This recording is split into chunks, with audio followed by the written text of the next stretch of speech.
સર્વપ્રથમ બધા પાસેથી ક્ષમા માંગુ છું મોડો આવ્યો. એકચ્યુઅલી ઘરે રસોઈ બનાવતો હતો, ચમચો બનાવતો હતો.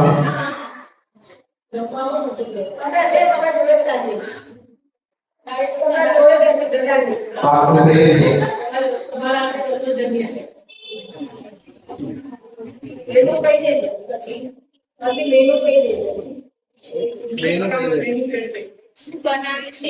મેનુ બતાવો. જો જેટલા વાર ચમચા લાવે મારા માટે લાવે રાત્રે બધા માટે બનાવશું.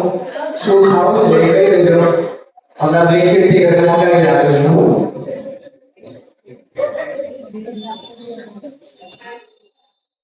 ચલો મહાભારતમાં પ્રવેશ કરીએ. કાલે આપણે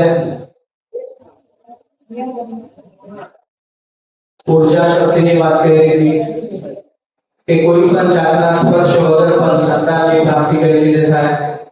એમાં એક મુખ્ય રૂપથી ઊર્જાઓની વાત કરી હતી અને એ ઊર્જામાં આભા શક્તિઓની વાત કરી હતી.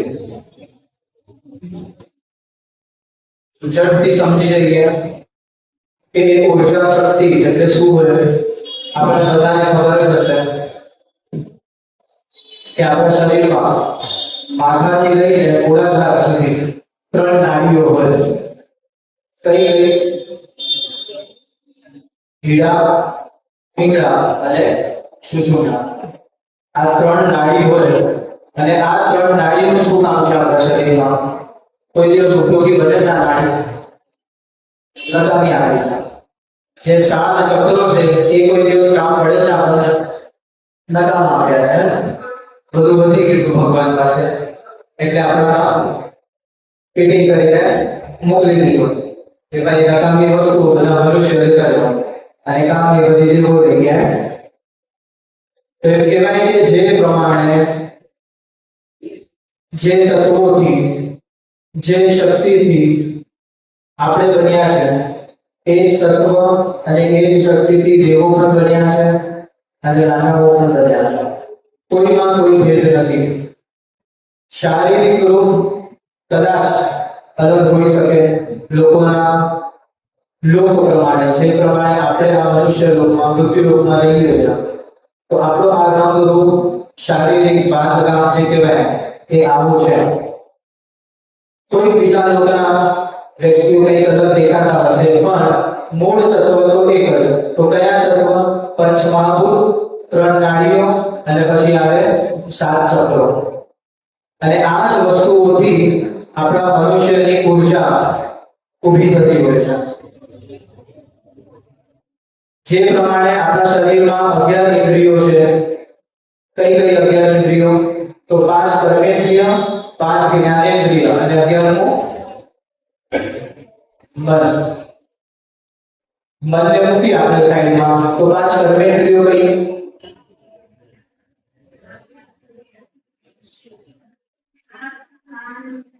આંખ, કાન, નાક, જીભ, ત્વચા. ઓકે, આ 5 થઈ જ્ઞાનેન્દ્રિય. સવાલ હતો કર્મેન્દ્રિયનો અને જવાબ મળ્યો જ્ઞાનેન્દ્રિય. આપણે ચલાવી દઈશું 50 માંથી 50 બસ. પણ આ કર્મેન્દ્રિય તો બાકી રહી. તો હવે આ 5 કર્મેન્દ્રિય કઈ? તો એમ કીધી છે કે આ 5 કર્મેન્દ્રિયમાં સૌથી પહેલા પગ, મોઢું, પાછળ ગુદાનો ભાગ અને છેલ્લે જે પ્રજનન ઇન્દ્રિયો છે સ્ત્રીની સ્ત્રીને અને પુરુષને પુરુષને, આ 5 કર્મેન્દ્રિયો થઈ. 5 જ્ઞાનેન્દ્રિયોના થકી આપણે બધી વસ્તુ આપણા શરીરના અંદર લઈએ છીએ. જો થોડી આજની ભાષામાં કેવું હોય તો ઇનપુટ જે ના માધ્યમથી આપણે શરીરમાં એને ગ્રાહ્ય ગ્રહણ કરી શકીએ. આંખથી કંઈક જોઈ શકીએ. શું જોયું? એ બુદ્ધિમાં ગયું. મોઢેથી કે જીભથી કંઈ ખાઈ શકીએ. એ જીભનો જે સ્વાદ છે એ બુદ્ધિ થકી આપણા અંદર ગયો. સ્પર્શ છે, આ બધી વસ્તુ ગ્રાહ્ય છે. અને પછી કર્મેન્દ્રિય છે એ પાછું આઉટપુટના રૂપમાં બહાર આવે છે. કે સમજો કે દાખલા તરીકે આપણે ખાડો જોયો તો પગ કૂદકો મારશે, આ જ્ઞાન અંદર ગયું તો એ જ્ઞાનના સામે આપણે કઈ તો તરફ આ પગથી ગયું. તો એ જ પ્રમાણે એક જગ્યાએ જ્ઞાનેન્દ્રિય છે, એક જગ્યાએ કર્મેન્દ્રિય છે. હવે જે જગ્યાએ જ્ઞાનેન્દ્રિય છે ને એ જ્ઞાનેન્દ્રિયોથી આ ત્રણ નાડીઓ ભેગી થાય છે. આ ત્રણ નાડીનું શું કામ છે? શક્તિઓ જે બહારની છે અને પ્લસ જે બીજી મુખ્ય તમારા વિચારની જે શક્તિ છે એ ગ્રાહ્ય કરવી. એ શક્તિઓ આ ત્રણ નાડી જે સમય પર ગ્રહણ કરે, હવે ગ્રહણ કર્યું તો પછી એને મુક્ત તો થવું જ પડશે. આપણામાં એટલી શક્તિ નથી, આપણો ઉદર કે કોટો એટલો ભગવાન જેવો નથી કે એટલી શક્તિનું સિંચન આપણે કરી રાખી શકીએ. તો એ શક્તિ બહાર નીકળવા માટે થઈને આ 7 ચક્રો છે. આ 7 ચક્રોના માધ્યમથી આપણે કાર્ય કરતા હોઈએ છીએ. આપણો રંગ, આપણો તેજ, આ બધી જ વસ્તુ આ 7 ચક્રોના ઉપર આધાર છે. હવે આ 7 ચક્રોનું વિવરણ જાણવું છે?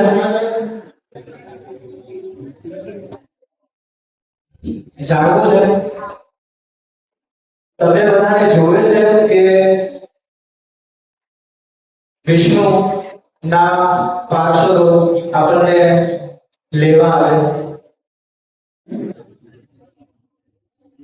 હે ને? હવે છે ને પડો તો એ રીતે આમાંય હલાવો કે જાણવું છે. હા તો હા, ના તો ના, આપણા ઘરની જ પાઠશાળા છે. ક્યાંય પૈસા તમે આપ્યા છે, તમે ના પાડશો, ધ્યાન નહીં આપો તો તમારા માતા પિતાને કોઈ કમ્પ્લેન અહીંયાથી જવાની નથી. તો ટૂંકમાં આજે સૌથી મૂળમાં જે છે એ મૂળાધાર ચક્ર છે. આ મૂળાધાર ચક્રમાં 4 પાપડીઓ આવે. બહુ વધારે વિવરણ નહીં કરીશ કારણ કે આપણો સબ્જેક્ટ આ નથી. જેટલા પણ વર્ણમાલામાં સ્વર અને વ્યંજનો છે, ખાલી ટૂંકમાં સમજી જાઓ, આ બધા જ સ્વર અને વ્યંજન અલગ અલગ ચક્રોના થકી આપણને પ્રાપ્ત થાય છે. એ બધાની પોતપોતાની એક ઉર્જા છે. સરળ રીતે સમજીએ તો ની એક ઉર્જા છે, એ જ રીતે અની પણ એક ઉર્જા છે, આની પણ એક ઉર્જા છે, ઈ એની પણ એક ઉર્જા છે, ક આ બધા જ જેટલા પણ વર્ણમાલામાં જે આપણે ભણ્યા છે એ બધાની પોતપોતાની એક ઉર્જા શક્તિ છે. એના માધ્યમોથી જ મંત્રો બન્યા છે. એટલી વસ્તુ સમજી લો. અને આ ઉર્જા બધા શબ્દોમાં અલગ અલગ ચક્રોમાં વહેંચાયેલી છે. એમાં સૌથી પહેલા આપણે મૂળાધાર ચક્ર. હવે આપણી ઉર્જા કયા ચક્ર સુધી પહોંચી છે? આપણે બધાને એટલો ખ્યાલ છે કે યોગીઓ, બહુ મોટા તપસ્વીઓ, બહુ પવિત્ર વ્યક્તિઓ જે હોય એ લોકોનો પ્રાણ તત્વ ક્યાંથી નીકળે? આ સ્થળથી નીકળે. કારણ કે એ જે ઉર્જા શક્તિ છે એ મૂળાધારથી ઉપર આવીને અહીંયા સ્થાપિત થઈ ગઈ છે, એટલા માટે અહીંયાથી નીકળી જાય. પણ આપણી શક્તિઓ અહીંયા નથી પહોંચતી. તો આપણી શક્તિ, આપણી ઉર્જા કયા ચક્રમાં છે એ જાણવું હોય તો એના પર લક્ષણો બતાવ્યા છે. કે અગર જો આપણને બહુ વધારે ભૂખ લાગે છે, ખાલી ખાવાનું મન થાય છે, સુવાનું મન થાય છે, ભોગ કામ બધી જ વસ્તુને ભોગવી લો, સારી ગાડી લઈ લો, આ લઈ લો, તે લઈ લો, એનું સુખ ભોગવી લો, અગર જો આવા લક્ષણો આપણામાં હોય એટલે એ ગણી લેવાનું કે આપણી શક્તિ, આપણી ઉર્જા ક્યાં છે? મૂળાધાર ચક્ર સુધી છે. અને આ મૂળાધાર ચક્રથી ઉપર કૂતરાઓ, ગધેડાઓ, ઘોડાઓ જઈ નથી શકતા. એ લોકો પાસે એ શક્તિ નથી. આપણા પાસે છે કે આપણે આપણી શક્તિ મૂળાધારથી ઉપર લઈ જઈ શકીએ, પણ આપણે એ પ્રયત્ન કરતા નથી. અને પછી એ મૂળાધારથી ઉપર આવે સ્વાધિષ્ઠાન. હવે આ સ્વાધિષ્ઠાનમાં 6 પાકડીઓનું કવળ છે. ઘણી બધી વસ્તુઓ છે. પછી મણિપુર આવે. મણિપુર નાભીની જરા 2 આંગળી નીચે હોય એમાં 10 પાકડીનું કવળ બતાવ્યું છે. હવે જેનું આ મણિપુર ચક્ર એક્ટિવ હોય, કાં તો એમની ઉર્જા અહીંયા હોય, તો એમ ગણવું કે એ કર્મયોગી હોય. જે વ્યક્તિ કર્મનિષ્ઠ હોય, પોતાથી અલાવા બીજાઓના માટે કંઈક કામ કરવું, કંઈક સારું કરવું, સમાજની સેવા કરવી, આવા ભાવ જે વ્યક્તિઓમાં હોય, આવા લક્ષણ જે વ્યક્તિઓમાં દેખાય ને સમજવું કે ઉર્જા મણિપુર ચક્રમાં છે. એવી રીતે આ બધા ચક્રોની એક એક ઉર્જાઓ છે. આ આજ્ઞા ચક્ર છે, કેવું ઘણું બધું છે, સમય નથી. એક કીધું છે કે ભગવાન આપણાથી કેટલો દૂર છે, શું લાગે? કેટલો દૂર હશે ભગવાન આપણાથી? 1 કિલોમીટર, 2 કિલોમીટર? પુરુષ સૂક્ત કેટલાય સાંભળ્યું છે? ખાલી નામ તો સાંભળ્યું હશે બધાએ. આ પુરુષ સૂક્તમાં જ આનો વર્ણન આવે છે કે ઈશ્વર એ આપણાથી માત્ર 10 આંગળી દૂર છે. આ અને આ બે, આટલો જ દૂર આપણાથી ઈશ્વર છે. પણ કયા સમયે આપણી શક્તિ જે સમય પર આજ્ઞા ચક્ર પર પહોંચી જાય ને એ સમય પછી અહીંયા બેઠા છે બધા, એમાંથી સાપ સીડી કેટલા જણા રમ્યા છે? લગભગ બધા. અરે એ સાપ સીડીમાં તમને ખ્યાલ હશે કે 98 પર બહુ મોટો એક સાપ આવે જે તમને છેક નીચે 8મા કે 9મા નંબર પર પહોંચાડી દેતું હોય છે. હે રમ્યા છો? અનુભવ કર્યો છે? 95 94 આવે એટલે ખબર પડી છે. કહેવાનો ભાવ એટલો છે કે જે સમય પર આપણી ઉર્જા, આપણી શક્તિ અહીંયા આજ્ઞા ચક્ર પર પહોંચે છે એ સમય પર આપણે પ્રકાશિત થઈ જશે. લોકો આપણી વાહવાહી કરે એ સમય પર. જેમ કે રાજા છે, બહુ મોટો ક્રાંતિકારી છે, એવા વ્યક્તિઓ નો ઉર્જા આ આજ્ઞા ચક્ર પર પહોંચી હોય. હવે એ ભગવાનથી કેટલા આંગળી દૂર છે? 10 આંગળી દૂર છે. જે સમય પર હવન થાય આપણા ઘરે, ત્યારે બ્રાહ્મણો કદાચ કરાવતા હશે કાં તો પોતે કરતા હશે કે ભગવાનને બોલાવ્યું અને પ્રાદેશ માત્ર આવી આંગળી કરે, જમીન પર મૂકે અને પછી આ હૃદય પર રાખે. આ શું છે? આ 10 આંગળીઓનું માપ છે, જેને પ્રાદેશ કહેવાય. ઈશ્વર આપણાથી આટલો જ દૂર છે. તો ઈશ્વર ક્યાં બેઠો છે? તો એમ કીધું કે જે જગ્યા પર આપણે વિષ્ણુનો ઉલ્લેખ કરીએ તો દરિયો છે, દરિયાની વચ્ચે શૈયા છે અને એના પર આડા પડ્યા છે. થોડુંક ઋગ્વેદના હિસાબે સમજવા જઈએ તો જે જગ્યા પર સહસ્ત્ર પાકડી, 1000 પાકડી વાળું કમળ છે ને, એમાં વિષ્ણુ કાં તો નારાયણ બિરાજમાન છે. અને એ ક્યાં છે 1000 પાકડી વાળું કમળ? અહીંયા છે. અને આપણે જે સમય પર અહીંયા આપણી શક્તિ પહોંચે ને એ સમય પર ગણી દેજો આ ચાર અને ઉપર 2 કરો એટલે તમે ભગવાન અંદર સુધી તમારે પહોંચી જાઓ. અને આ કરો તો પણ તમે આમ કરો એટલે અહીંયા તમારું બ્રહ્માંડ આવે જ. કોઈ પણ માપનો વ્યક્તિ હોય, બહુ જાડો હોય, બહુ પડતો હોય કે કાંઈ પણ હોય, એ 10 આંગળીથી વધશે નહીં અને 10 આંગળીથી ઓછું થશે. તો આપણાથી માત્ર 10 આંગળી કૃષ્ણ દૂર છે. અને એ કૃષ્ણને ગોતવા આપણે ક્યાં જઈએ? વૃંદાવન જઈએ, ગોકુળ જઈએ. સારું છે, જવું જોઈએ, ના નથી. પણ એક પુસ્તક છે, પુસ્તકનું નામ નથી યાદ, પણ એના અંદરનો જે કન્ટેન્ટ છે એમને એવું લખ્યું છે કે આપણા જ શરીરમાં કૃષ્ણ હતા, આપણા જ શરીરમાં ગોકુળ છે, વૃંદાવન છે. એ બધાના તથ્યો એટલા સારા આપ્યા છે. પુસ્તકનું નામ કાલે તમને બધાને આપીશ. કંઈક મળે તો પ્રેમથી બહારથી ખરીદી કરજો. આપણા અંદર જ ભગવાનનો વાસ છે. એટલે ટૂંકમાં કહેવાનો ભાવ એટલો છે કે કૃષ્ણથી આપણે આટલા જ દૂર છીએ. અને હવે એ જ કૃષ્ણની આપણે વાતો કરવી છે. પરમ દિવસે પણ તમને કીધું હતું કે કૃષ્ણ ન હોત તો હર એક વસ્તુ અશક્ય બને. આપણે દાદાની દ્રૌપદીના ચીરહરણ પર આવશું, પણ એના પહેલા જે આજે મેં અધ્યયન કર્યું છે, મારી ઈચ્છા છે તે વસ્તુ આખું વર્ણન કરાવી. આજે રાણી લક્ષ્મીબાઈની જન્મતિથિ પણ છે. શક્ય થશે તો આપણે ચિરહરણ પણ કરશું આજે. પણ ટૂંકમાં વાત એટલી કેવી છે મારે કે જે આજે અધ્યયન કર્યું છે એક પ્રશ્ન તમને બધાને પૂછવા માંગુ કે શું કૃષ્ણ એમના આયુષ્યમાં ત્યારે પણ રડ્યા છે?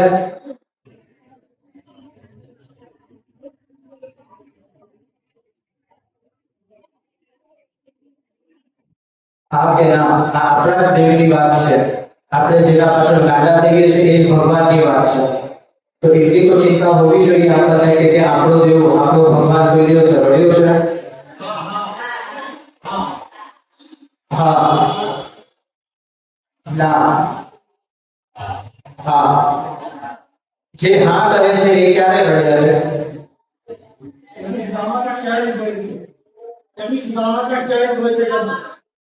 પછી બીજી વાર?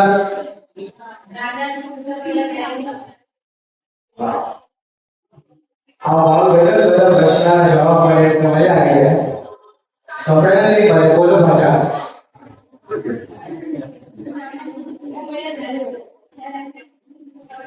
ટૂંકમાં આટલા દિવસથી આવું છું ને આજે મજા આવી ગઈ કે લોકો સામેથી જવાબ આપે. આવું હોવું જોઈએ. ભીડ છો તો ભીડનો અવાજ હોવો જોઈએ. અગર જો ભીડ ઊંઘી હોય ને, કાંઈ બોલતી ના હોય, તો બીજાને આક્રમણ કરતા વધારે સારું પડે.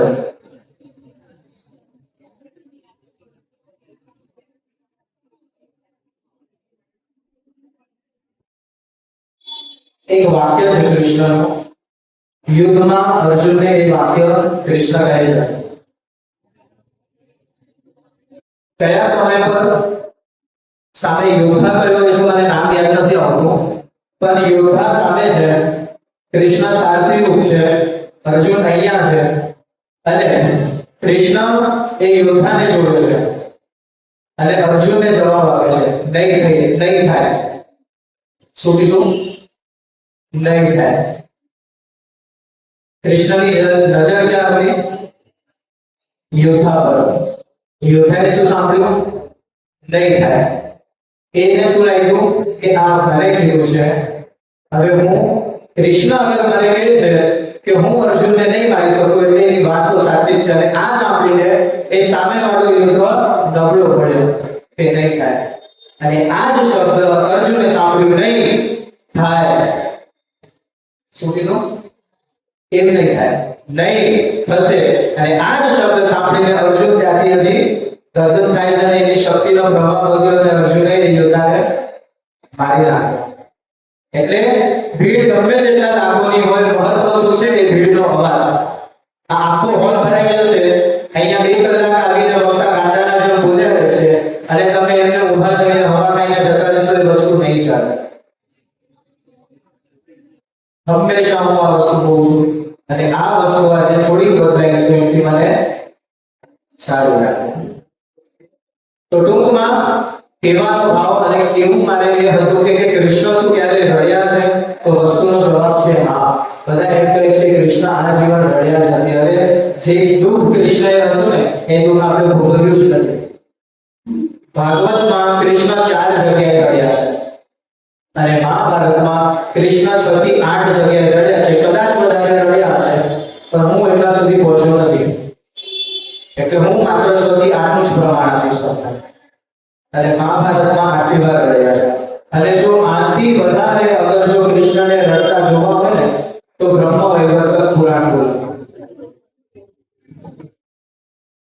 નામથી આપણને વસ્તુ ખ્યાલ જ નહીં આવે કે આ બ્રહ્મ વૈવર્તક પુરાણમાં કૃષ્ણ માટેની કથાઓ છે, પણ એના અંદર જે કૃષ્ણ માટેની જે કથાઓ છે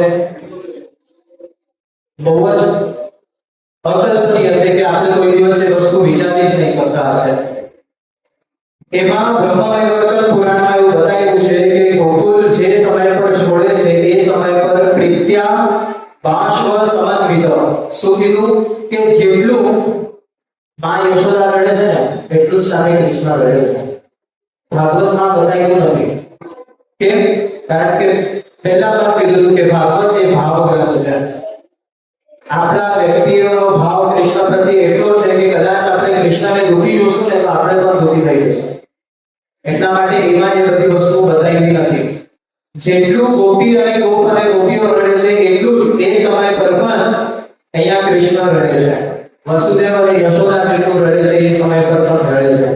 તો કયા સમય પર? તો જે સમય પર અક્રૂર એમને લેવા આવે છે. બહુ મસ્ત એક ભજન પણ છે, દાદા તો આપણે બહુ સારું આવે છે. ભજનની લાઈન કડી કઈ એવી છે કે રથડે બેસીને હરી હાર્યા રે, રથડે બેસીને હરી ચાલ્યા રહ્યો, સોનું બેડ્યું છે વૃંદાવન ધામ રે, રથડે બેસીને હરી ચાલ્યા રહ્યો. બધા એક જગ્યાએ છે નીકળા.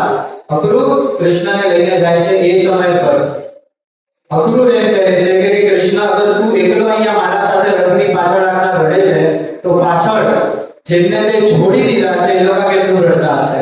એમને અક્રૂર પાછળ નહોતો આવ્યો. એટલે ઘણી એવી જગ્યાઓ બતાવી છે, ઘણા એવા પ્રમાણો બતાવ્યા છે કે જે જગ્યા પર કૃષ્ણ રડ્યો છે, જે સમય પર કૃષ્ણએ રાધાને છોડી, એનું કારણ જ માત્ર એટલું હતું કે રાધાએ કૃષ્ણને બાંધી દીધા હતા. શેમાં? તો વચનમાં. અને રાધાના વચન એવા હતા કે આજથી 100 વર્ષ આપણે મળશું.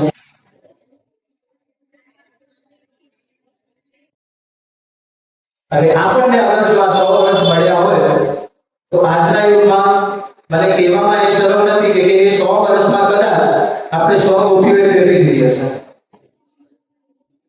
પણ અહીંયા જે સમય રાધાને છોડી એ સમય વાસુદેવ પણ છોડી છે. આ કથા સાંભળજો, બહુ મહત્વની છે.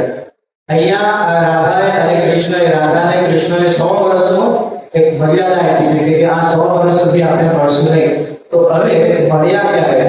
તો મહાભારતમાં પણ આ કથાનો ઉલ્લેખ આવે છે, બ્રહ્મ વૈવર્ત પુરાણમાં પણ આ ઉલ્લેખ આવે છે. અને આ ઉલ્લેખ એવો છે કે એક સમય પર સમગ્ર પંચક્ષેત્રમાં વસુદેવ એમને અશ્વમેધ યજ્ઞ કરવો છે. અને એ અશ્વમેધ યજ્ઞમાં અહીંયા વસુદેવ બધાને જ આમંત્રણ આપ્યું છે. પોતાના પરિવારજનોને, કૌરવ પક્ષના, પાંડવ પક્ષના, ગોપીઓ, ગોપાળો, જે કૃષ્ણના બધા મિત્રો હતા બધાએ જ આમંત્રણ આપ્યું છે. અને સાથે એક જણે વિશેષ આમંત્રણ આપ્યું છે. એ આમંત્રણ ગયું હતું રાધા. અને એ સમય પર રાધા આવે છે. અને જે સમય પર રાધા આવે છે એ સમય પર આપણે વસ્તુ માની ના શકીએ, કાં તો આવું કરી પણ ના શકીએ કે જે રૂકમણી છે ને, રૂકમણી રાધાને ભેટી જાય છે, ભેટે છે, એમના પગ પકડાડે છે, એમને નવા વસ્ત્ર આપે છે. જેટલી સેવા ત્યાં કૃષ્ણએ સુદામાની કરી હતી એટલી સેવા અહીંયા આ રૂકમણી રાધાની કરે છે. જે સમય પર પગ ધોવે છે એ પગ ધોયા પછી એવું તરત જ પગ ધોવે છે અને બીજી જગ્યાએથી કૃષ્ણ અંદર આવે છે. જોજો કૃષ્ણનો પ્રેમ 100 વર્ષ પછી 100 વર્ષ થઈ જાય છે. કૃષ્ણ આવે છે, રૂક્ષ્મણી પગ ધોવે છે અને કૃષ્ણએ માત્ર ઈશારાથી રૂક્ષ્મણીને એટલું કીધું છે કે રાધાને દૂધ ભાવે છે તે દીધા. 100 વર્ષ પછી પણ એ કૃષ્ણને યાદ હતું કે મારી રાધાને દૂધ ભાવે છે. રૂક્ષ્મણી તરત જ ઊભી થાય છે, દૂધ લેવા જાય છે, દૂધ ગરમ કરે છે, રાધાને દૂધ પીવડાવે છે, એ દૂધ પી લે છે. પછી પોતાના જે કુટીર બધાને ત્યાં આપી હોય છે એ ઉલ્લેખ આવે છે. એ કુટીરમાં રાધા જાય છે અને રાત્રિના સમય પર રૂક્ષ્મણી અહીંયા કૃષ્ણના પગ દબાવે છે, કૃષ્ણના પગમાં ફોડલા તોડે છે. ત્યારે રૂક્ષ્મણી પૂછે છે કે ના, તમારા પગમાં ફોડલા કઈ રીતે થયા? ત્યારે કે છોડ, તને નહીં ખબર પડે. તો કે નહીં, મને આજે તો જાણવું છે. તો કે તે જે દૂધ રાધાને આપ્યું ને એ એટલું ગરમ હતું કે એના હૃદયમાં મારા ચરણ રહે છે અને એ દૂધ સીધું મારા ચરણ પર ગયું અને કૃષ્ણનાથી એની ગરમીથી આજે મારા પગ પર ફોડલા થયા છે. આ કથા બ્રહ્મ વૈવર્ત પુરાણ છે. અને એ જ રાત્રિના દિવસે તમે વિચારો કેવો પ્રેમ હશે. એ જ રાત્રિના દિવસે, એ જ રાત્રિના કૃષ્ણ રાધાને મળવા જાય છે કુટીરમાં. અને એમાં એવું બતાવ્યું કે એ કુટીરમાં લલિતા નામની એક ગોપી રાધા સાથે અહીંયા વાત કરે છે, વાર્તાલાપ કરે છે. અને વાર્તાલાપમાં લલિતા રાધાને અમુક વસ્તુઓ પૂછે છે કે આટલા વર્ષો બાદ મને કૃષ્ણને મળ્યા તો કેવું લાગ્યું કે આજે મારા આંખને ઠંડક પહોંચી છે. ઘણી બધી વાર્તાઓ થાય છે. ટૂંકમાં જ આપણે વાત કરીએ કે એ સમય પર બધી વસ્તુ કીધા પછી રાધા લલિતાને એમ કહે છે કે આટલા વર્ષો પછી જેટલા સ્નેહથી મને કૃષ્ણ મળ્યો છે ને આ જ કૃષ્ણ અગર જો મને વૃંદાવનમાં મળ્યો હોત ને તો આજે દિવસ કઈ કરવો હોત. બધું જ મળ્યું પણ આજે કૃષ્ણને જોઈને મને એની વાંસળી યાદ આવે. આજે કૃષ્ણને જોઈને મને કૃષ્ણ સાથે રહેવાનું અને કૃષ્ણ મારા માટે વાંસળી વગાડે એવું મન મને આજે થાય છે. અને આ બધી જ વાત કૃષ્ણ કુટીરના બહાર ઉભા રહીને સાંભળતા હતા. હવે આ બધી વસ્તુ સાંભળ્યા બાદ એમને યોગ શક્તિથી બીજા જ સવારે એ જ કુરુક્ષેત્રમાં આખું વૃંદાવન જેવું એક માહોલ બનાવ્યું, વૃક્ષ ઊભું કર્યું, યમુનાની નદી બનાવી અને આ બંને અંદર જ્યાં થઈને કૃષ્ણ એક પથ્થર પર બેસે છે અને એ કૃષ્ણ આજે 100 વર્ષ પછી હાથમાં વાંસળી લે છે. તમે જેટલા પણ ફોટો જોશો કૃષ્ણ વાંસળી હશે તો વગર મુકુટે હશે, પણ ચોક્કસપણે તમે એક તો એવો ફોટો જોયો હશે કે કૃષ્ણ મુકુટ પહેરીને વાંસળી વગાડે છે. અને એ મુકુટ પહેરીને જે સમય પર વાંસળી વગાડી છે ને એ સમયે રાધા કૃષ્ણના ખભા પર માથું નાખીને આરામ કરે છે. એ જાણે કે જન્મો જન્મના બધેના દુઃખ આજે ગાયબ થઈ ગયા. આ જે છબી છે ને આ છબી આ જ ઘટનાની છે. એ સમય પર કૃષ્ણ બાળ અવસ્થામાં હતા અને એ જ સમય હતો જ્યારે મુકુટ પહેરીને કૃષ્ણએ વાંસળી વગાડી હતી. અને આ બધી વસ્તુ થઈ જાય છે, આ ઘટનાઓ થઈ જાય છે એ સમય પર. એ સમય પછી અહીંયા જે કૃષ્ણના અષ્ટપટરાણી હતા ઇત્યાદિ બધી જે રાણીઓ હતી એ બધી રાણીઓ આજે કૃષ્ણને એમ કહે છે કે આપણે રાધાને મુખ્ય પટરાણી બનાવી દઈએ. ત્યારે કૃષ્ણ ના પાડે કે એ મુખ્ય પટરાણી બનશે નહીં, પણ જે 100 વર્ષ જે આ તપસ્યા રાધાએ કરી છે એના ફળરૂપી હું રાધાને એ વરદાન આપું છું કે આજ પછીથી મારા બાજુમાં જે કોઈ બેસે ને એ માત્ર રાધા હશે તો જ મારું પૂજન જોડે થશે, તો મારું પૂજન જોડે થશે નહીં. એટલા માટે જ્યાં જોવો ત્યાં રાધા અને કૃષ્ણ જ મળશે. આ તપસ્યાનું પરિણામ છે. આજે આખી કથા કીધી એ કથાના દરમિયાનમાં પણ કૃષ્ણ રડ્યા છે. કૃષ્ણ એ કરુણાના અવતાર હતા અને કરુણા નિધિ રડે એમ બહુ શક્ય જ નથી.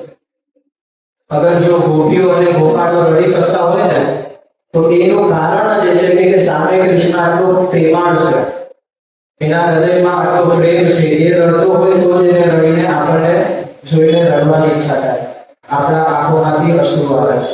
એટલે ટૂંકમાં કૃષ્ણ પણ રડ્યા છે. એ કથા કેવી હતી? એ કથા કેવા બાદ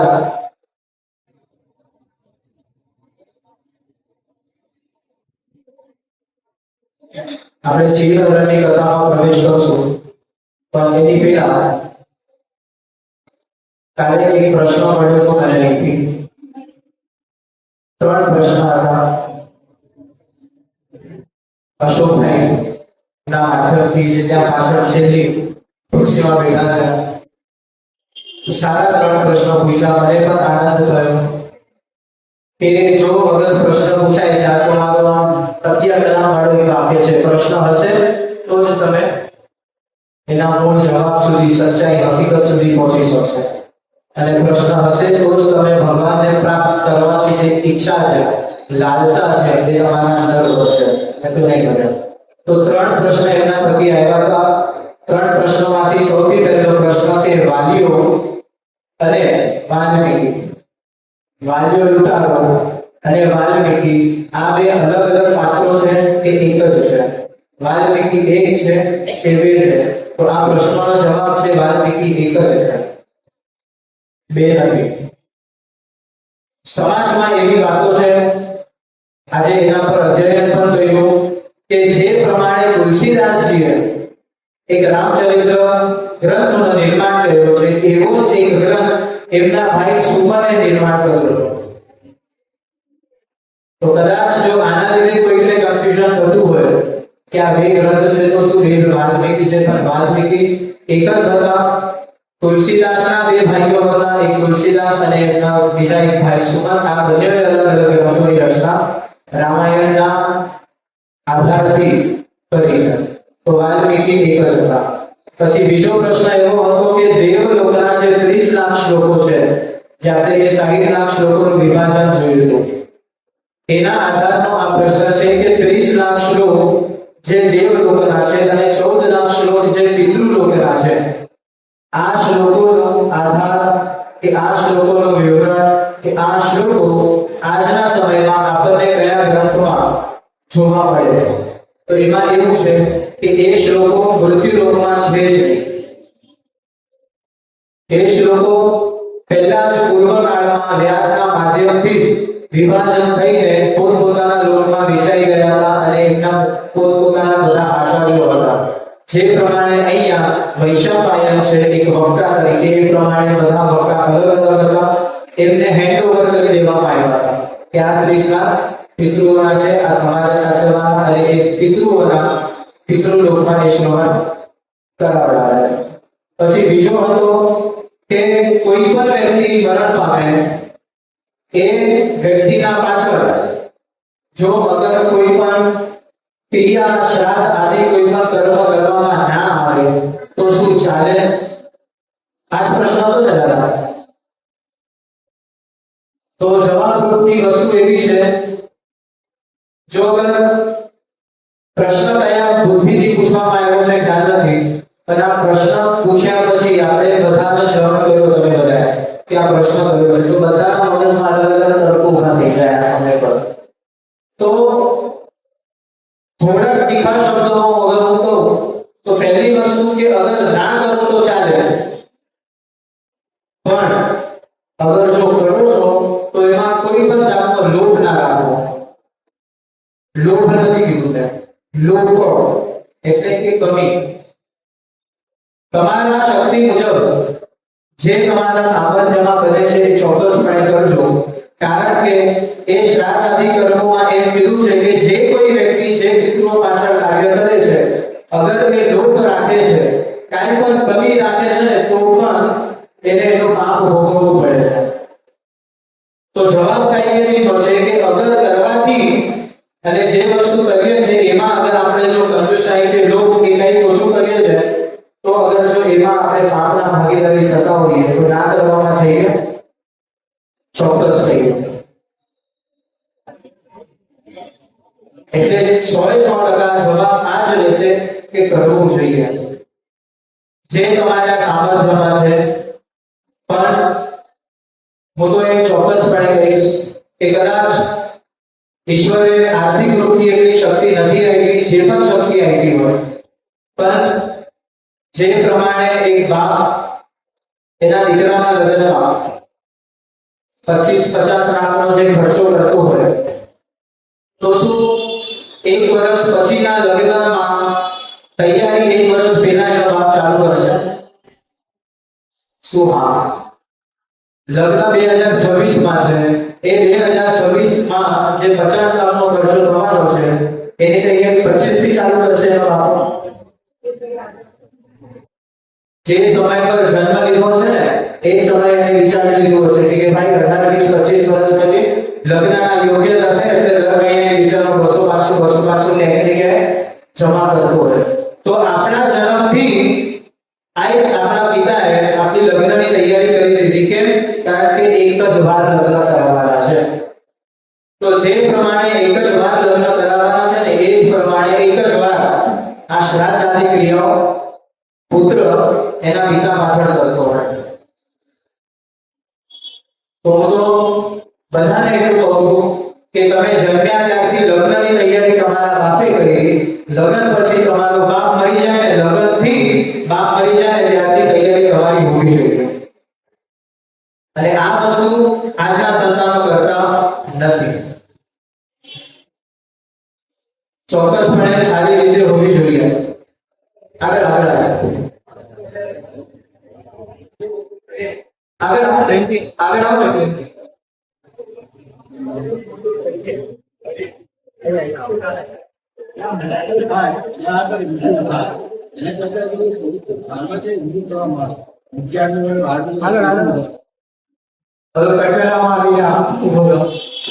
આપણે ઘરમાં દુઃખી થાય કે જગ્યા દુઃખી થાય એ જગ્યા દુઃખી થાય તો નજીક કિનારે થોડું જગ્યા હોય ત્યાં તો પેલા તરીકે જગતાના કિનારે ત્યાં પણ ત્યાં બીજી થાય કરી ચોક્કસ. જો પ્રશ્ન એવો છે કે જે જગ્યા પર વ્યક્તિનું મરણ થયું છે એ જ જગ્યા પર ક્રિયા અને કર્મ કરવું તો જ એ પિતૃઓને પહોંચે કે પછી કોઈ પણ અન્ય ક્ષેત્રોમાં જઈને આપણે કરીએ તો પહોંચે. તો વસ્તુ એવી છે કોઈ પણ ક્ષેત્રમાં જઈને કરો પણ સારી રીતે અને કોઈ વિદ્વાન વ્યક્તિ પાસેથી થવી જોઈએ. કારણ કે એક જ વસ્તુ તમે સમજી લો પ્લીઝ બધું બેસી લો. એક જ વસ્તુ તમે બધા સમજી જાઓ કે તમે ગ્રહ શાંતિ કરાવો, નવચંડી કરાવો, માંગલિક XYZ કોઈ પણ કાર્ય કરાવો, કદાચ બ્રાહ્મણે પોતાના પક્ષથી એનો લોપ રાખ્યો હોય કે ભાઈ આટલી જ વસ્તુ મળવાની છે તો અમુક વસ્તુ પર કાતર ફેરવી દઈએ, એ રીતે પણ અગર જો કર્મ થયું હશે તો એકવાર માટે એ ચાલશે. કેમ? કારણ કે જે વસ્તુ નથી થઈ ને એનું પાપ આમાં નહીં લાગે. માંગલિકમાં શું છે? માંગલિકનો એક સીધો નિયમ પકડીને ચાલવાનો કે જેટલું થયું છે એનું મળશે આપણને. આપણે 10 કર્મ કરવા છે, 10 કર્મમાંથી જો કદાચ 5 કર્મ થાય છે તો એ 5 નું પુણ્ય ચોક્કસ મળશે, પણ જે 5 નથી થયા એનું પાપ નહીં મળે. પણ આમાં 10 કર્મ કરવાના છે તો 100% 10 કર્મ તો કરવા જ પડશે. અગર જો આમાં 10 માંથી 8 પણ કરશો ને આજે જે 2 બાકી રહી જશે ને એ 2 ઓલા પિતૃઓને તૃપ્ત નહીં કરી શકે, એ અતૃપ્ત રહી જશે. એટલે એ વસ્તુ પરિપૂર્ણ રૂપથી થવી જ જોઈએ. કારણ કે આ એક વસ્તુ સિસ્ટમ છે જે તમે મેં પહેલા કીધું હશે ખબર નહીં કદાચ, એક વ્યક્તિ માત્ર 3 વસ્તુઓથી પોષિત થતો હોય છે અને એ 3 વસ્તુઓમાંથી 2 વસ્તુઓમાં તૃપ્તિ થાય છે. તો પોષિત થવા માટે 3 વસ્તુ અન્ન, પાણી અને શુભાશિત. શુભાશિત એટલે કે જ્ઞાન. આ 3 જ વસ્તુઓથી આપણે પોષિત થઈ ગયા છે. બાકી કોઈ એવી વસ્તુ નથી જે આપણું પોષણ કરી શકે. ચોથી વસ્તુ લાવીને બતાવો તો આ નહીં હોય. અન્ન, પાણી અને જ્ઞાન આ ત્રીજાથી કોઈ વસ્તુ ચોથી નથી. અને તૃપ્તિ આપણને આ 2 વસ્તુઓમાં જ છે, અન્ન અને પાણી. આજે પીવું કલાક પછી પાછું તરસ તો લાગશે, કોઈ દિવસ એમાં તૃપ્તિ થશે નહીં. એ રીતે આ તૃપ્તિઓને તૃપ્ત કરવા માટે થઈને આપણે પિંડદાન અને તર્પણ કરતા હોઈએ છીએ, જેથી એક પ્રયત્ન હોય કે વ્યક્તિને મરનાર વ્યક્તિને એ બધી વસ્તુઓ પ્રાપ્ત થાય. એટલે ટૂંકમાં તમે પણ જે સમયે જે તે સમયે પિતૃ કાર્ય કરાવીએ એક આચાર્ય તરીકે એ જ હું લક્ષ્યમાં રાખું કે મને સારા બ્રાહ્મણ મળે જેથી કર્મ સારું થાય. અને આમાં બંને પક્ષનો લાભ પણ છે અને બંને પક્ષનો હાનિ પણ છે. અગર જો હું સારી રીતે કર્મ નથી કરાવતો તો યજમાનને તો એટલું પુણ્ય નહીં મળે, પણ સાથે સાથે એનું પાપ મારે તો મળશે, 100% મળશે. એટલે ક્યાંક ને ક્યાંક કરાવનાર વ્યક્તિને પણ આ વસ્તુનો ડર હોય. એટલે આ બધી વસ્તુ સારી રીતે કરાવી જોઈએ. જીવનમાં એક જ વાર કરાવી છે આપણે.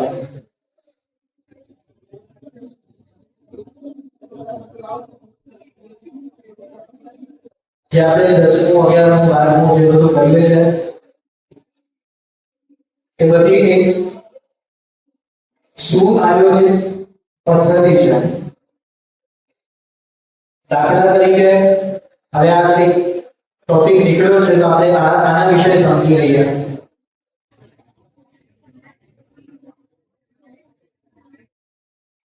કે સમજો કે આ મોબાઈલ છે, આ મારે હાથોહાથ આમને આપવો છે. તો પહેલી વસ્તુ તો આપવા માટે મારા પાસે શરીર હોવું જોઈએ અને લેનાર વ્યક્તિ પાસે પણ શરીર હોવું જોઈએ તો એ વ્યક્તિ લેશે. માન્ય રાખો છો આ વસ્તુ? બંને પક્ષ પાસે શરીર હોવું જોઈએ તો જ વસ્તુ કે XYZ નો આદાન પ્રદાન તમે કરી શકશો. તમે એટલું તો વિચારો કે આપણે જે કર્મ કરીએ છીએ એનો ફળ પણ અગર જો બ્રાહ્મણ આપે તો એનું એક માધ્યમ હોય છે, કાં તો મીઠાઈ આપશે, કાં તો કોઈ તમને ફ્રૂટ આપશે. એના માટે પણ એક માધ્યમ હોય છે. એ જ પ્રમાણે અગર જો પિતૃઓ માટે કંઈ કરવું છે તો અહીંયા કરનાર વ્યક્તિ પાસે તો શરીર છે, પણ એ લેનાર વ્યક્તિ પાસે શરીર છે.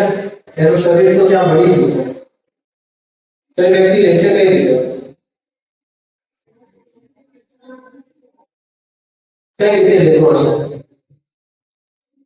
એ વ્યક્તિને વસ્તુ મળે, એ વ્યક્તિ લઈ શકે ને એટલે જ આપણે દર્શન કરીએ. કેમ? તો કદાચ કોઈને હાજરી ખુલ્લી હોય આ બધા કાર્યોમાં, વિધિઓમાં, તો એને ખ્યાલ આવશે કે દસમામાં 10 પિંડ મૂકવાના હોય.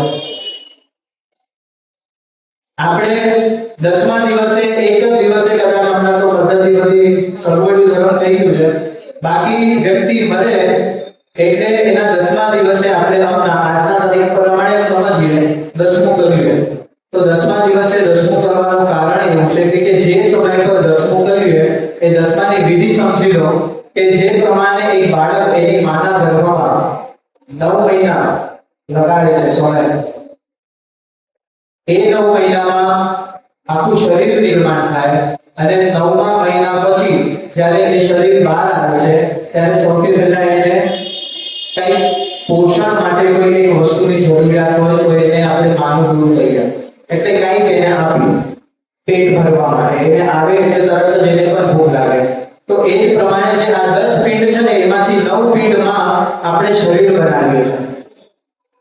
જે ક્રમથી માતાના ઉદરમાં બાળક બને એ આખો ક્રમ એમાં આપ્યો છે કે પહેલા મહિને આ અંડ બને છે, એ અંડ આ પહેલા પિંડથી બનાવ્યું. બીજા પિંડથી બીજા મહિને આ તત્વ બને છે તો એ બનાવ્યું. પછી ચામડી સ્પર્શ તત્વ બને છે તો એના માટે એક પિંડ આપ્યું. પછી હાડકા, માંસ અને લોહી બને છે તો એના માટે લઈને એક પિંડ આપ્યું. એ રીતના 9 પિંડથી આખું શરીર નિર્માણ થાય છે અને એ શરીર નિર્માણ કર્યા બાદ 10મું પિંડ એને ભોજન તરીકે આપવામાં આવે છે. અને જે સમય પર આ 10મું થઈ જાય એ સમયથી જ્યાર સુધી તમે વરસી નથી વાળતા તો એ 9 પિંડના માધ્યમથી જે શરીર બન્યું છે ને એ શરીર તમે જેટલું પણ આપો ને એ બધું એ વસ્તુ એ શરીર ગ્રહણ કરે અને એ ગ્રહણ કર્યા બાદ એ જીવની યમલોક તરફ પ્રયાણ થાય છે. અને એ યમલોક અહીંથી 86,000 યોજન દૂર છે દક્ષિણ દિશામાં. કેટલા? 86,000 યોજન. 1 યોજન એટલે 12 કિલોમીટર હિસાબ આપણે લગાડી શકીએ. અને એટલી યાત્રા કરવા માટે થઈને આને 365 દિવસ લાગે, 1 વર્ષ. વિચારો ગતિ કેટલી હશે. અને એ 1 વર્ષની વચ્ચે 14 એવા દ્વાર આવે છે, ટૂંકમાં 14 એવા સ્ટેશન આવે છે જે સ્ટેશન થકી જ એને જવું પડે. એના પાસે કોઈ બીજો ઓપ્શન નથી. ચર્ચગેટ જવું છે તો દાદર તો આવશે. એવા 14 સ્ટેશન, 14 સ્ટોપ આવે. એ 14 સ્ટોપ ઉપર એ બધી વસ્તુઓ એને ભોગવીને જવું પડે છે. સૌથી પહેલા જે આવે છે એમાં ગરમ માટીનો એક પ્રદેશ આવે છે, તો એને એ પ્રદેશમાંથી ચાલીને જવું પડશે. એના પાસે પાકો નથી, એને ચાલીને જવું પડશે. હવે જે આપણે વરસીમાં ચપ્પલ આપીએ ને એ આના માટે આપીએ કે જે તે સમય પર એને જે ઉપયોગી લાગે એ સમય પર એ જીવ એ લઈ શકે એટલા માટે ચપ્પલનું દાન, છત્રીનું દાન, વસ્ત્રનું દાન કરીએ. અને 6 મહિના અને ઉપર કઈ 8 થી 10 દિવસ એટલે 6.5 મહિના, 15 દિવસ પકડો, 8-12 દિવસ પકડો ને, 6.5 મહિના થાય એટલે ત્યાં વૈતરની નદી આવે છે. અને એ જ વૈતરની નદીમાં ગાયનું કુસુમ પકડીને આપણે જે કથાઓ સાંભળીએ છે આ 6.5 મહિને આવે. એના માટે ગાય આપીએ, આપણે ગૌદાન કરીએ. કેમ? કારણ કે જો એ વૈતરની નદી પાર નહીં કરે તો એ યમલોક સુધી પહોંચશે નહીં, અને યમલોક સુધી નહીં પહોંચશે એટલે એની ઉદ્ધાર થશે નહીં, એનો મોક્ષ થશે નહીં, એનો મુક્તિ થશે નહીં. આવા બધા સ્ટેશનો આવે છે, અને આમાં બે વસ્તુ કામ કરે છે. એક તો એ વ્યક્તિએ જે પોતે કર્મ કર્યા છે એ કર્મ એને આગળ લઈ જાય છે, એક એક સ્ટોપ. અને બીજું, તમે જે કર્મ એ જીવ માટે કરો છો કે. હવે પ્રશ્ન એવો થાય કે આપણે મરી જાય એટલે પાછળ ગીતા બેસાડીએ, બ્રાહ્મણો આવે, એ કહે કે સતત દીવો પ્રજ્વલિત રાખજો અને એમના પાછળ કંઈક નામ જપ કરજો XYZ, અને જે સમય પર વર્ષી આપણે કરીએ એ સમય પર ગાયના પૂછડે જે છેલ્લે પાણી રેડીએ એટલે બ્રાહ્મણ આપણા પાસેથી સંકલ્પ લેવડાવે કે 1 વર્ષ સુધી 11 કરીશ, કે આ દાન કરીશ, કે ફલાણું ફલાણું ફલાણું કહીએ છે ને આપણે. એ શું કરવા? એ આખું પુણ્ય એ જીવને મળે અને એ જીવની યાત્રા કોઈ પણ જગ્યા પર સ્ટોપ ના થાય એટલા માટે. એટલે એ વસ્તુ ભૂલી જવી કે અગર જો વ્યક્તિનું મરણ આજે થયું છે અને આપણા ઘરમાં કોઈ બેન દીકરી ગર્ભવતી છે અને 5મા 6મા મહિને કોઈ સંતાનની ઉત્પત્તિ થાય છે, બાળક આવે છે, એટલે આપણે એમ કહીએ કે દાદા આવ્યા કે નાના આવ્યા. હજી ઓલાની યાત્રા પૂરી નથી થઈ, એ ના આવી શકે. એટલી વસ્તુઓ તો સમજો. 1 વર્ષની યાત્રા છે, 1 વર્ષની યાત્રા કરવી જ પડશે, એના હાથમાં કોઈ ઓપ્શન નથી. એ યાત્રા પૂર્ણ થશે એટલે એ યાત્રા પૂર્ણ થયા પછી યમલોક પહોંચશે. યમ ચોપડો બોલશે, ચિત્રગુપ્ત બધું જે આટલા દિવસથી બધી જે તમારી મેમરી જમા કરીને રાખી છે ને એ બધું ખોલશે. તમે કેટલા કર્મ કર્યા છે, શું છે નહીં, એ બધી વસ્તુ ટેલી થશે. અને એ ટેલીના સાથે આપણે પણ કેટલું વસ્તુ એમને આપી દીધી, એમાંથી પણ જો કંઈ બચી ગયું હોય એટલું આપ્યું હોય તો સારું, તો એ વસ્તુ એને ઉપયોગી થશે. અને પછી પાપના અનુસાર કેટલી વસ્તુ એને ભોગવવી છે એ પ્રમાણે એને બીજી યોનિ મળે છે. આ આખો ચક્ર છે. એટલે એટલા માટે જ કીધું છે, કોઈ પણ વ્યક્તિ તમે હો કે હું હો, શાસ્ત્રોમાં સ્પષ્ટપણે લખ્યું છે કે પિતૃઓ તમારા માટે જેટલું ભોગવે છે ને એટલું કોઈ નથી ભોગવતું. જીવતા જીવ પણ દુઃખ ભોગવે છે, મર્યા પછી પણ દુઃખ ભોગવે છે. હવે જો એ દુઃખ 1 પેઢી 2 પેઢી 3 પેઢી અતિશય વધતું જાય, પેઢીમાં કોઈ એવો સંતાન ના પાકે કે એના પિતૃઓ પાછળ કંઈ કરાવી શકે સારું, તો પછી એ આગળનો વંશ એનું ભવિષ્ય બહુ નબળું પડતું જાય. અને એ ભવિષ્ય નબળું ના પડે એટલા માટે થઈને આ આખો ક્રિયાનો જે પદ્ધતિ છે એ પદ્ધતિ નિર્માણ કરવામાં આવી. આ જે ક્ષત્રિયો છે, આ બધા રાજા, આપણે કેટલી કથાઓ સાંભળી કે કામ વાસના આ શું છે? આ કામ વાસના હશે, પણ એ કામ વાસનાનું કારણ જ માત્ર એટલું છે કે એ રાજાઓનું આયુષ્ય કેટલું છે નિશ્ચિત નથી. જો એક પત્નીના નવી સંતાન ઉત્પન્ન કર્યો, યુદ્ધમાં એ પત્નીનો સંતાન અગર મળી ગયો તો પોતાના માટે થઈને પાછળ ડરાવવા વાળું કોણ? કોઈ નહીં. પોતાની ગતિ કરવા માટે સંતાનોની ઉત્પત્તિ થતી. આપણા ધર્મમાં 4 વર્ણ બતાવ્યા છે: બ્રાહ્મણ, વૈશ્ય, શૂદ્ર અને ક્ષત્રિય. અને આ બધાના કર્મોના પાછળ, બધા વર્ગોની પાછળ બધાના પુરુષાર્થો છે. અને એ 4 પુરુષાર્થ કયા? તો ધર્મ, અર્થ, કામ અને મોક્ષ.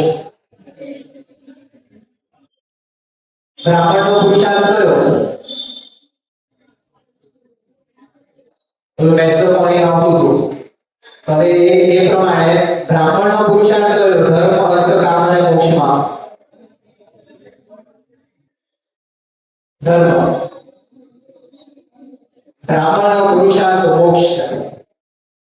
કારણ કે બ્રાહ્મણ હર હંમેશા એક જ પ્રયત્નમાં હોય કે મારા ઘરમાં સંસ્કાર રહે, અને એનું માત્ર ને માત્ર એ કારણ છે કે અમારા સંતતિ અને મારું મોક્ષ થાય. અને બીજાના માટે પણ એ જે પાપ કાપે છે એનો અર્થ એ જ છે કે આ વ્યક્તિ નિષ્પાપી બનશે તો જ જઈને આનો મોક્ષ થશે. એટલે બ્રાહ્મણના સામે આવે છે મોક્ષ, અને એના પછી વૈશ્ય આવે છે, અને વૈશ્યનું શું છે? અર્થ. ક્ષત્રિયોનું કામ. એટલા માટે જ આપણા મહાભારતમાં વારંવાર 50 માર્ક આપણને 50 કથાઓમાં આ જ દેખાશે. કેમ? કારણ કે કામ નહીં, પણ એ કામના નામથી કાં તો એ ભાવથી સંતતિની ઉત્પત્તિ કરવી છે, સંતતિ આખો મોક્ષ ચલાવી શકાય. અને પછી છેલ્લે ક્ષત્રિય આવે છે, તો એ ક્ષત્રિયો માટે છે મોક્ષ, અરે ધર્મ. જો ક્ષત્રિય એટલે કોઈ વર્ણથી લેવા દેવા નથી. થોડી કડવી ભાષામાં કહો તો ટૂંકી બુદ્ધિવાળા જે મનુષ્યો હોય ને, જે બહુ જલ્દીથી સમજી પણ જાય અને ના પણ સમજે, ટૂંકમાં ડોબી, આવા વ્યક્તિઓ.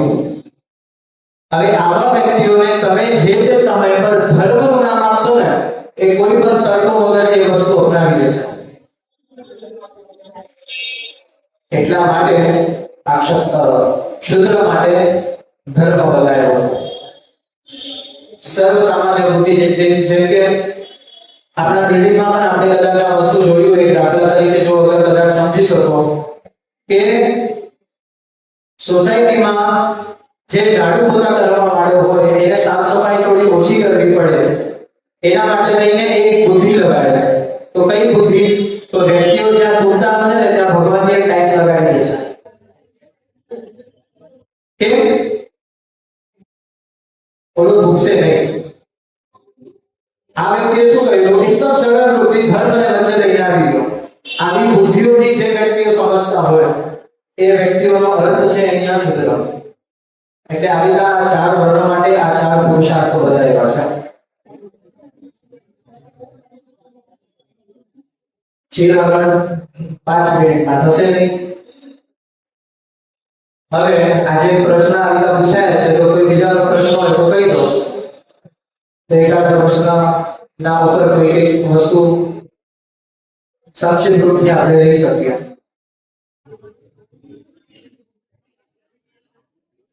આપણે અમાસના દિવસે આ એક કાર્યક્રમ રાખશું